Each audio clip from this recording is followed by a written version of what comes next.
Ashama hordoftoota hunda dandeessu hundi keessan akkam jirtu nagaa waaqayyo isiniif haa baay'atu. Har'aa waan haaraa tokko qabadhee isinii dhufee jira. Mana indaanqoo ijaaruu barbaade, mana indaanqoo horsiisuu nan barbaade.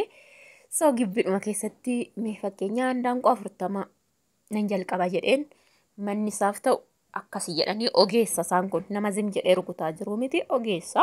Fakkeenyaa 40 yoo nan hojjedha jedhee yookiin immoo 50 akkami jennaan kootu gudiisitti agarsiifna naan jedhanii har'a.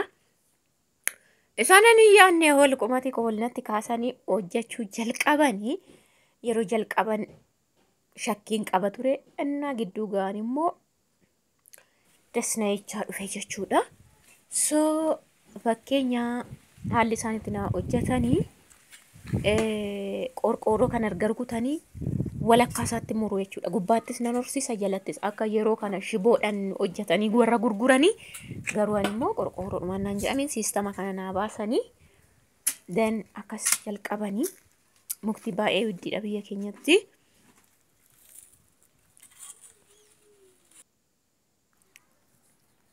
Maashaallah haala kanaan rukutanii xumuranii kana jechuun shiboodha karaan kun isinitti mul'ata. Shiboodhani gubbaan qilleensa akkana musaa jedhamu. Karaa kana qilleensa namaa fi haala kanaan xumurii wayyoo warqee gochiisa.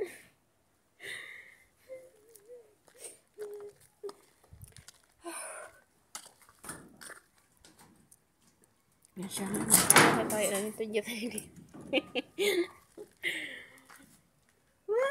Maashaallah.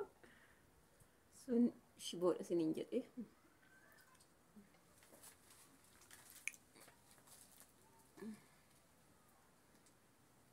Shiboo.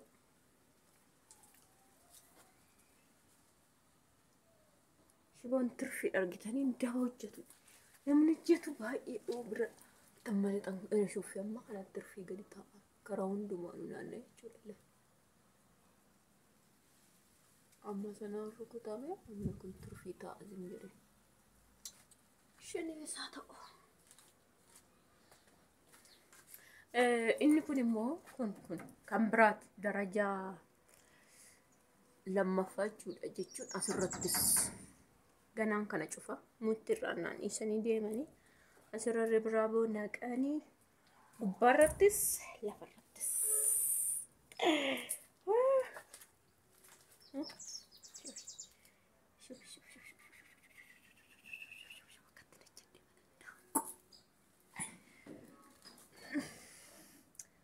Asirra rabraaboon nam'ee ganaa guuta sana ankatu dhumnaa nafee wani kana fakkaata.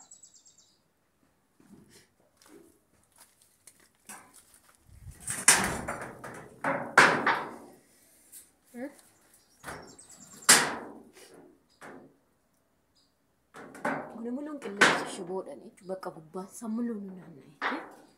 Kana ganaan guutaa tiniidhaan guutaa maanni rakasiin dura guutan cin garagantii wayii kana booda akka kanatti xumuraa jechuudha.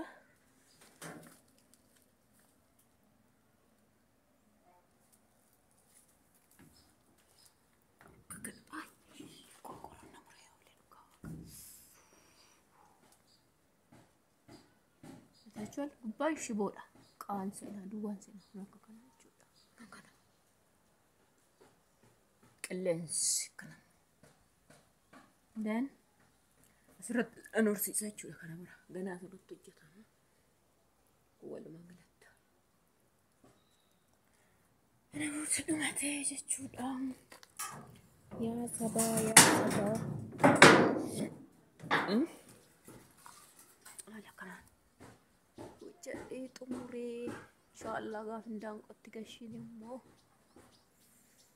isinitti iddoo kana cufaadha gidduu isaa nyaata isaanii godhaaf jechuudha. Nyaata كل لسه صدق صراحة